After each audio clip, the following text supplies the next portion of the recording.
Hi, I'm David Goforth with the Cooperative Extension Successful Gardener. In the spring of the year, I will normally produce several flats worth of plants for the garden. I do this for a number of reasons. First of all, it's a lot of fun to mess with plants that time of the year. Number two, I'm sometimes experimenting with things that I cannot find in local stores. And number three, I'll have the plants when I need them. I do this in a solar greenhouse, and I want to show you today a little bit about how the solar greenhouse works, some critical components for putting together a solar greenhouse, so that perhaps you could put one together yourself. On this little solar greenhouse here, the first thing we notice is that it's running east and west. The sun rises in the east, sets in the west, and sort of in the winter it hangs around to the south like this where it can shine on the south side of this greenhouse. And we can take and insulate the north wall of the greenhouse, which I've got it insulated with cardboard and plastic basically over there. So you've got the insulated north wall where not much sunlight's coming in. You've got this south wall oriented towards the sun. The next thing besides the greenhouse orientation you want to get this slope here to where it's facing the sun. Now this is salvaged conduit here, so it had sort of a concave shape to it. Ideally it would be at about 45-degree angle from the top to the bottom here. That would pick up the most sunlight during the February-March time frame. Right in the middle of December, the sun is a little bit lower, and actually a 38-degree slope would pick up a little bit more sun during the winter, but we're normally not heating it that much during the December time frame or January time frame. We're normally waiting on over to February before we start putting plants in here. These plants that are in here right now is just some we stuck in here at the end of the season instead of letting them die outside, and they're still performing in there at this time.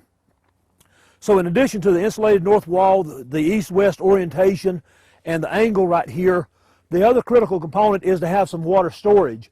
And if you look in here, you can see that I've got 3 50-gallon drums, I've got a 30-gallon drum, and then I've got some 2-liter drink bottles.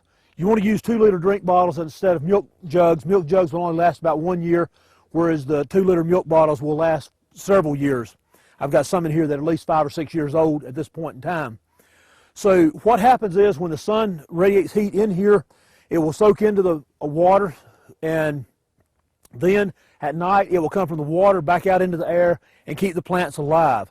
This particular greenhouse here, we've had a 14-degree temperature out here this winter, and this temperature in here was at 33 degrees, which says a few of these plants got a little bit of damage at that temperature, but basically they're still alive here after a 13-degree night inside.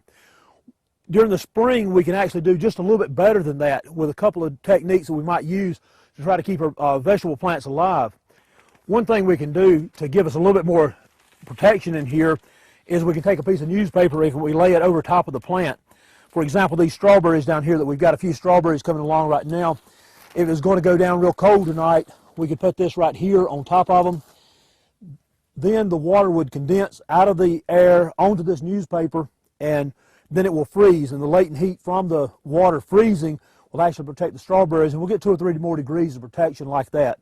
The other thing we can do is we can actually cover this outside with a blanket of some type. This is the one that I use right here, and this I can pull over the greenhouse completely and block it. I'll do this when it gets dark. I'll cover over it, and then I'll remove it once the sunlight starts shining the next morning on the very cold nights. And again, I've recently revamped this greenhouse, so I don't know exactly what it'll do, but I took it down to 15 degrees in the spring of the year very easily. I took it down to 19 degrees last year on the Easter freeze when it was outside temperature was 19 degrees. The inside temperature was still around 41 degrees. And so it's very easy to cover these things and protect plants down to a certain point. We typically will calculate for every square foot of glazing, we will try to have 1 gallon of water for storage. This will typically hold enough heat over the night to keep the greenhouse in pretty good shape in this climate right here. In this particular greenhouse, I've got a little bit more than that. I think I've got about 150 square foot of surface area, and I've got closer to 200 gallons of water in there, but this works very well. Here's some of the 2-liter bottles that we have here for water storage. Some people will put black food coloring in there. I'm not sure that's really critical. It seems to work okay here. You'll have some water movement in and out of the smaller container, and that sort of supplements what you have moving in and out of the bigger containers. Here's an example of the barrel. This is a blue barrel Got a green one here. The color, I think, makes a little bit of difference, but it's not something that you really have to be obsessive about. But get a little bit of dark color here. We'll pick up the energy from the sun shining on that where it can release it back this during the night. Here's the way I will ventilate the greenhouse is I've got the door on the other end or the other back where I'll open the door up high, and then I'll take this window out down low here, and that will allow air to come through here and go up out the door during the hottest days. So you do need to plan for some ventilation, and typically what I'll do is if it's going to be sunshiny and it's above freezing when I leave work, I will open this up when I leave to go to work, and then if it's going to sort of be cold on up in the day, I'll typically leave this closed, and the water in there can pick up enough heat till it will not overheat the greenhouse during the day. Now the other thing you need to make sure is that you've got very low infiltration, very little water, or air rather, getting into the bottom here and going out the top.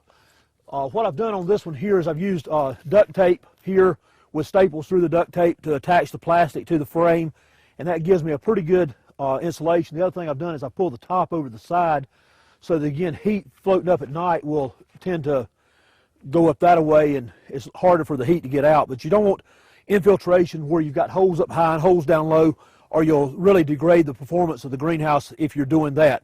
While I've been very pleased with this particular setup right here, there are a couple things I will warn you about. First of all, you cannot control your temperature, so you're getting fluctuation. That will give you a longer crop cycle. I normally start my tomatoes that I'm going to plant in the garden, I'll normally start them around February the 15th, so you've got a longer crop cycle. But when you get these lower temperatures, it will shorten the plant down a little bit, it'll make it tougher, and it's a whole lot easier to take these plants from this greenhouse to a garden situation. You don't have to harden them off like you would from a regular greenhouse. Okay, this time I want to show you a high tunnel cold frame, which is a little bit different concept than what we've got here. That'll give you a little bit of protection just in the early part of the season. This is what we call a high tunnel here. It's a type of cold frame that you can actually walk into. A low tunnel would be one that you wouldn't walk into, but your plants were inside and you were outside. When you can walk inside it, you call it a high tunnel. This is a little bit different than a solar greenhouse that I don't have near the water storage capacity in here. A lot of times I won't put any water storage in these at all. This will give you about 8 to 10 degrees of protection. And we saw that out here the night it was 14 degrees. Inside the greenhouse it was 22 degrees. And I'm going to do a few things to tighten it up, hopefully get a little bit better performance for that. With a high tunnel like this, you're looking at around March 15th for our climate here.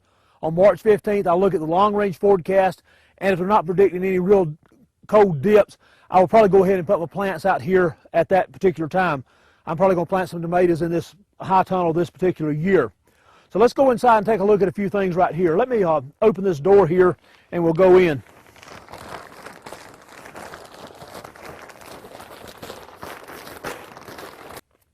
As you can see here, we've got some water storage in this cold frame here. It's not near enough. It's maybe even close to half of what we actually need. And it will give some radiant heat, a little bit of protection though, and a little bit's better than nothing, in my opinion. You can actually use a similar technique like this in your own garden. For example, is you had a plant planted here and it's going to go down real cold. You can take some 2-liter drink bottles or some bottles like this, and you can actually place them all the way around the plant.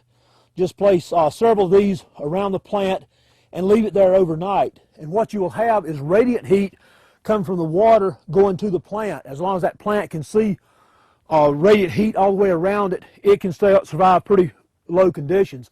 In fact, this past year, again, when we had the 19-degree Easter freeze, I know people that put 2-liter drink bottles all the way around their plants and took them over the night. This here, I'll have too many plants in here to be able to do that. So again, I need to look at about 8 degrees is what I can get. And this last year, the people that had high tunnels during the Easter freeze, they actually lost the plants inside because it's a little bit too cold for that. So hopefully we won't have anything like that this year, but hopefully I'll be able to stretch the season a little bit with this cold frame.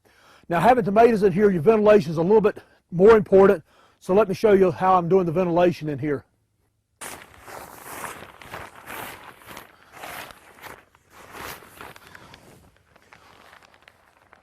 This is the way I'll ventilate the inside. It's real critical that I don't get temperatures over 90 degrees on the tomatoes themselves when they're growing, when they're blooming. And so to do that, I'm going to pull the sides up like this, and I have both ends open where the air can move in here. It may still heat up above this point, but as long as I get the plastic up to a certain point and keep it there, that'll keep the air moving around the tomato plants themselves and prevent them from overheating. Well, that gives you a couple of techniques that you can use to extend the growing season, either through a solar greenhouse or a high tunnel or a low tunnel. If you have any questions about these techniques, give me a call at the office. And until next time, plan and plant for a better world.